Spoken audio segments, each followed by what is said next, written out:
ஸ்பெஷல்லாம் யாருக்கு தான் பிடிக்காது? சண்டே ஸ்பெஷலானாலும் பரவாயில்ல, மண்டே ஸ்பெஷலானாலும் பரவாயில்ல, அது இந்த மாதிரி ஒரு காம்போ கண்டிப்பாக வேறு லெவலாகவே இருக்கும்.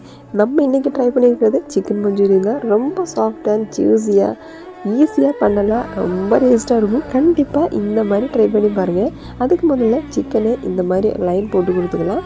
அப்போ தான் நல்லா உள்ள மசாலா இறங்கும். இந்த மாதிரி நல்லா லைன் போட்டதுக்கப்புறமா அங்கே 4 லெக் பீஸ் எடுத்துக்கிறேன். அதுக்கு தேவையான அளவு அப்படிங்கும்போது 2 டீஸ்பூன் இஞ்சி பூண்டு பேஸ்ட்டு, 3 டீஸ்பூன் காஷ்மீரி மிளகாத்தூள், 1 டீஸ்பூன் வீட்டிலே அரைச்ச மிளகாத்தூள், 1 teaspoon garam masala, 1/2 teaspoon pepper, தேவையான அளவுக்கு உப்பு, 1/4 கப்பு தயிர், ஒரு 3 டீஸ்பூன் அளவுக்கு லெமன் ஜார் போட்டு நல்லா மிக்ஸ் பண்ணதுக்கப்புறமா நல்லா மசாலா தடவி ஒரு 1 ஹவர் இல்லைனா 2 ஹவர்ஸாக நீங்கள் மாற்றி வச்சிங்கன்னா கொஞ்சம் நல்லாயிருக்கும்.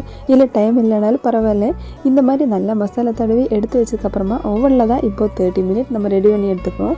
இந்த மாதிரி நீங்கள் ரெடி பண்ணி மேலே கொஞ்சமாக எண்ணெயெல்லாம், அதாவது எண்ணெயில் கொஞ்சம் மல்லித்தலை போட்டு நல்லா மிக்ஸ் பண்ணி இந்த மாதிரி எண்ணெய் லைட்டாக தேய்ச்சி விட்டதுக்கு அப்புறமா நீங்கள் இந்த மாதிரி ஒரு மின்ட் சட்னி கூட சாப்பிட்டு மட்டும் பாருங்கள்.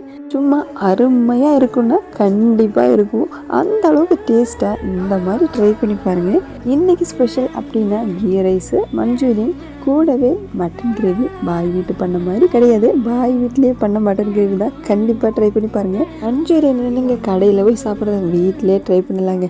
கடையில் சாப்பிட்றத விட அருமையாக நீட்டாக நம்மளே பண்ணிக்கலாம். இந்த மாதிரி ட்ரை பண்ணி பாருங்கள். எவ்வளோ சாஃப்டாக வந்திருக்கு. மட்டன் கிரேவி சொல்லவா வேணும், அதை விட அருமையாக வந்திருக்குது. கண்டிப்பாக எல்லாருமே மிஸ் பண்ணாமல் ட்ரை பண்ணி பாருங்கள். சேனல் பிடிச்சதா மறக்காமல் சப்ஸ்கிரைப் பண்ணிக்கோங்க.